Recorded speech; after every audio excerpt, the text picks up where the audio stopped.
Okay, guys, when I say to you Godmars, so a lot of you are going to go, wait, who? And even me to some degree. If I say to you Mighty Orbots, a few more of you will be like, oh, okay, I get what you're talking about.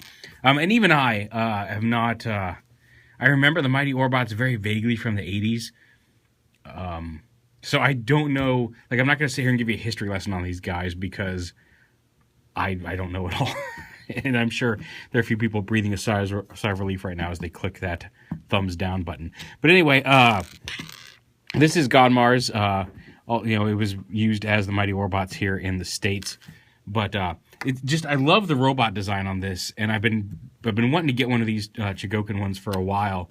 And finally, when I put in this month's, it has pre-ordering stuff for this month from Ami, which is all the stuff you've seen recently: the Optimus Prime pen, the Kachidoki arms, Leonardo and Raphael, Revoltex. This guy was back up for re-release at retail price. I didn't have to hunt him down on eBay. I said, what the heck? I threw him in the order. I finally have him, and he's pretty great. Like, I'm a big fan of a lot of these style of robots that come out in this Chogokin line. Godmars is one of them, Baikenfu. I'm not sure if I'm saying that right, but it's like a little robot that goes inside a robot that then goes inside a bigger robot. And I just like the aesthetic of them. And like I said, I do vaguely have a little bit of nostalgia for Mighty Orbots from when I was a kid. But so it comes with all this. There's a little stone sarcophagus type thing that opens up. Although it doesn't want to open up very easily. There you go. It clips open. You can plug the stand in here, and you can store Gaia inside there. You can close him up around here if you want.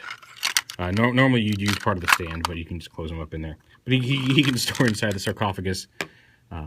These pieces come off. You have to assemble this piece. But so you've got the sarcophagus. You've got this really nice display stand over here, which holds all the extra fists for the various robots, as well as the giant sword. And then you've got the robots themselves. This little stand for the ship. And then you've got the 3 ships of the Cosmo Crusher down here, including this little teeny one. And what's cool is, let me see if I can focus so it's not quite as bright here. They're 3 separate little cruisers, and they combine to form one. So you can fold up the wings on this little tiny one. And underneath here, you can open this up. The little tiny one docks right in here. Just like that. And so you've got these two.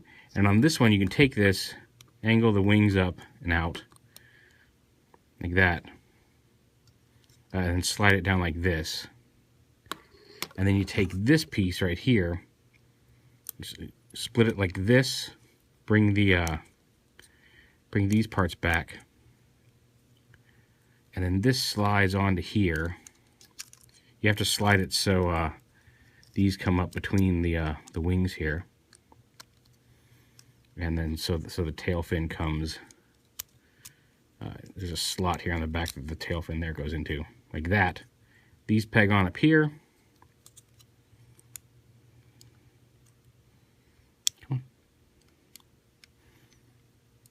Yeah, there we go. Should just peg right on.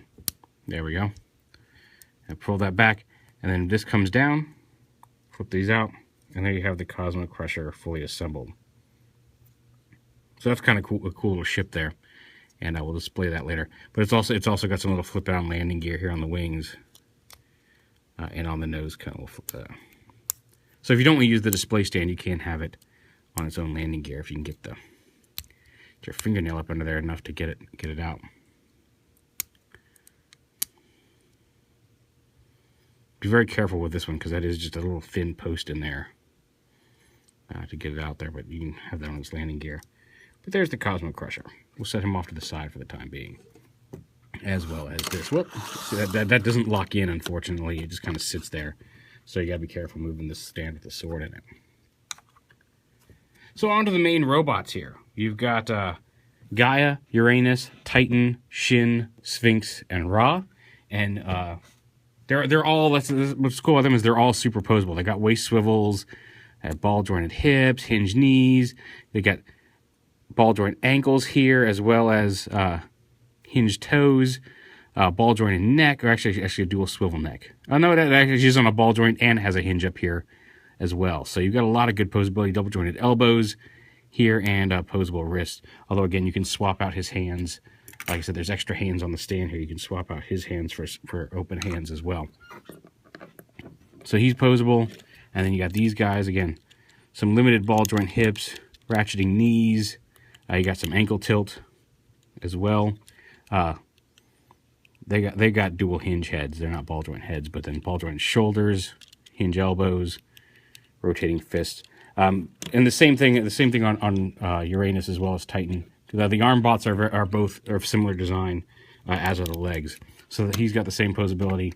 And again, you've got double hinge here on the head, ball joint shoulders, bicep swivel, elbow, wrist, limited ball joint hips, knees, and then again, hinged feet here to get a lot of good really nice range of motion on these robots. And die cast in the feet here.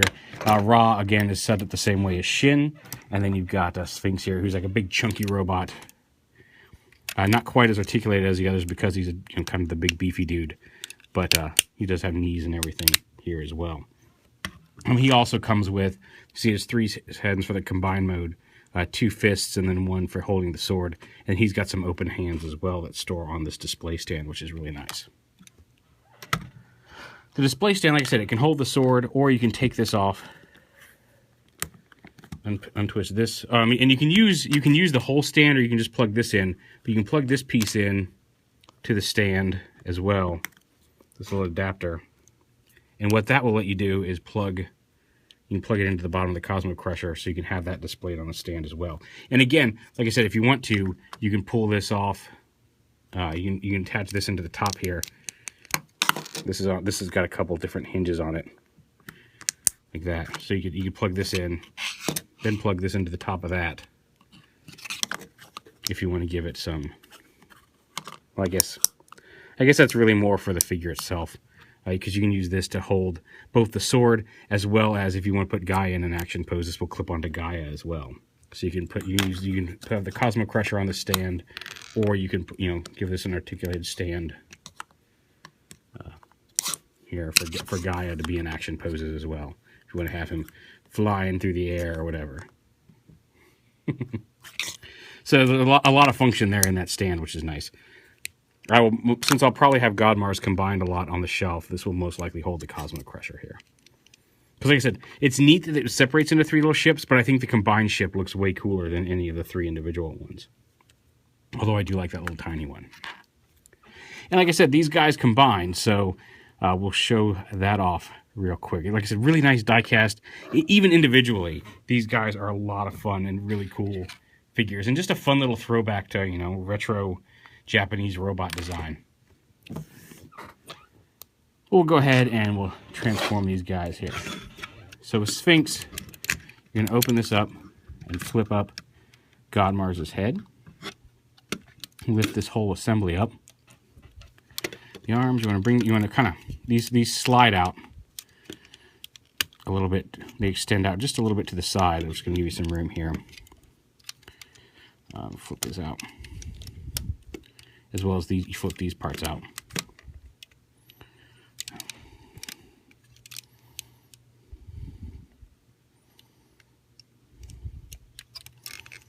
Let me get this leg out of the way here.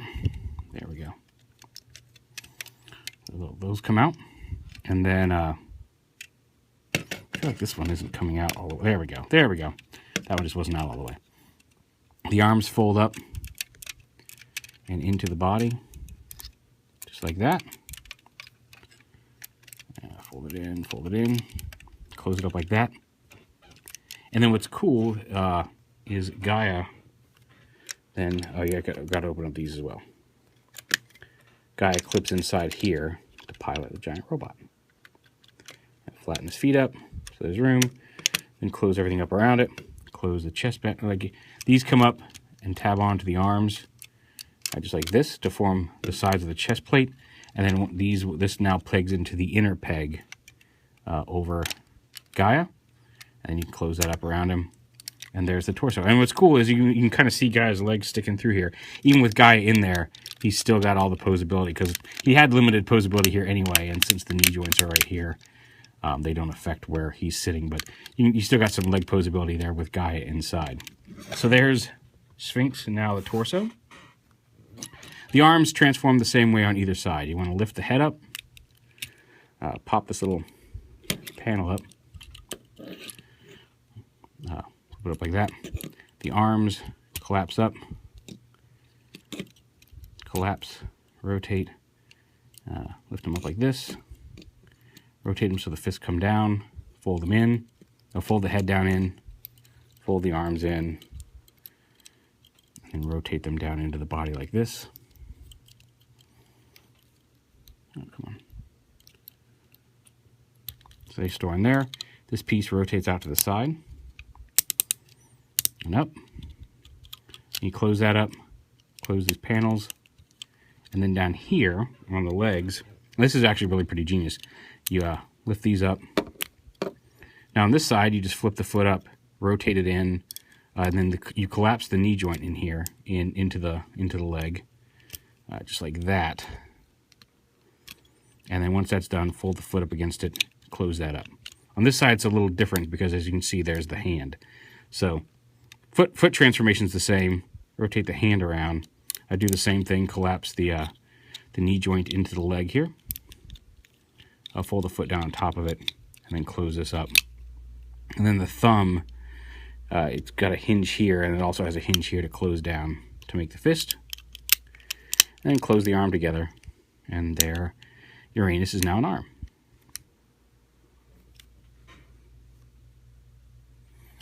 Same thing with Titan over here. Put the head up, pop it open. Fists. Hold the head in.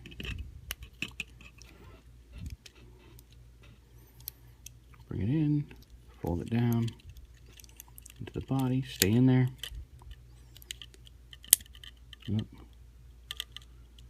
Take that down. And then flip out the connector port, close it up, down like that. Same thing on the legs down here. Foot, rotate, knee collapse, foot collapse. Push that in, close it up, flip the hand out, collapse the knee in over here, push the foot down, close that up, rotate the hand, flip down the thumb, and put it back together. And now Titan is an arm as well. Very simple. Shin, and I love the fact that the robot named Shin literally forms the shin of the robot. You're going to see a lot of similar transformation techniques here. Snap the legs together, collapse the leg down, open up the top of the body, lift this piece up, the middle piece, just the middle piece up. Don't try to lift the whole thing, the side step, just lift the middle piece up. And you want to rotate the head in, and again, the instruction makes it look like you rotate this whole piece. You'll snap this square part off. Rotate just the head around that post, then fold it back down in. The arms, just like before on the smaller robots, fold in, collapse, fold the fist down, fold into the body like this, and then fold into the body like that. So, and then you close that up, and there is Shin as a shin. And Ra, again being the other leg bot, does the exact same thing. Collapse up.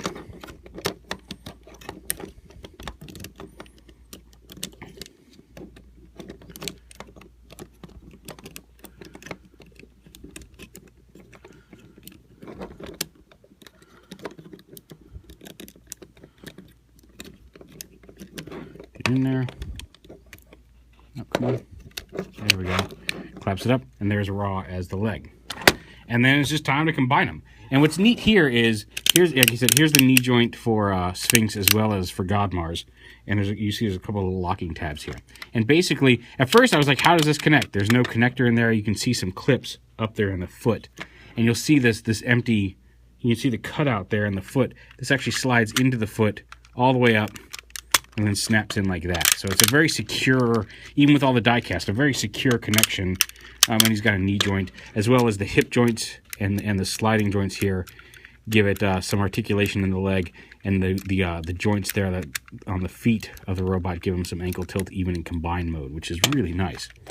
And Ra goes on the other side like that. So there's the legs all combined. Come up here and right here, these guys just plug right in. Just push it in until they click. Push it until they click. And there is Godmars combined as a robot. See if I can't extend the tripod here to give you a better angle on the combined row. There we go. So yeah, one, he's really cool. Two, if you look inside, let me see if I can get up close enough to get a shot of this. If you look inside the lower half of Godmars' face, it's kind of hard to see. It's a translucent visor. You can actually see Gaia's head inside there, which is really cool. Even though his actual head is down here in the chest, you can see it kind of up here in his face behind the visor. It's a little hard to show because it's a dark blue plastic, but it is in there, which is neat. Come on, focus. There we go. He's got the articulated hand. So again, the fingers are just one piece, and the thumb's got a swivel here and a swivel here.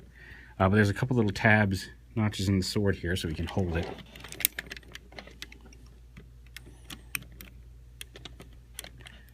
And there he is, all combined. We'll get the casket and the Cosmo Crusher.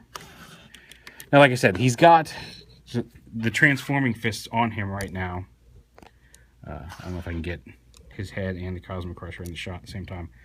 He comes with some extra hands. Like I said, there's a couple open hands here for Gaia, a couple open palm hands for Sphinx, and then for Godmars, there's two solid closed fists if you want him to have those. Those obviously don't transform into the robot, but if you want to give him some more substantial hands in combined mode, you can do that. Personally, I like leaving the transforming hands on because it makes him completely functional in all the modes.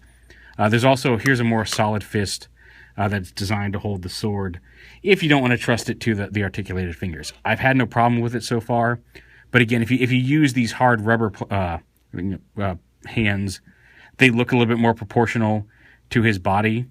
But I really, like I said, I like keeping the functionality all in the figure itself versus snapping on the extra hands. Although it's nice that they give you that option. So yeah, this was, like I said, it's something I've been wanting for a while, and I'm glad that it finally presented itself to me in a way that I could grab it. It is the GX-40 Bandai Chogokin, Soul of Chogokin Godmars. Give me a real quick look at the box here for you. Even the box is pretty nice. But yeah, just a really neat figure. Like I said, I don't know a whole lot about the show. I'm not knowledgeable about the origins, but even without knowing that, the robot itself is a really nice looking figure, and I really like the design of it. So there it is, the Soul of Chogokin Godmars from Bandai.